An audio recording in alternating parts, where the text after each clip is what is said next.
In this video, I will show you how to reset Wells Fargo username.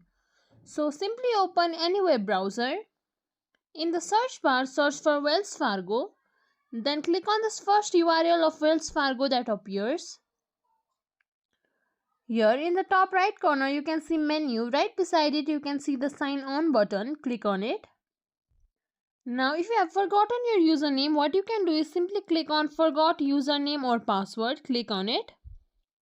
Since we have forgotten our username, we will need either our social security number or ITIN or account number to know our information.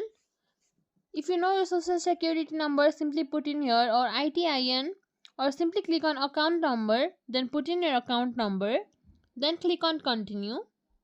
After that, you will see certain prompts on the screen that you can some prompts on the screen that you can use to recover your username. Once you know it, you can simply sign into it and use it. If you think this video was helpful, please like, share, subscribe to our channel and leave us a comment down below. Thank you for watching.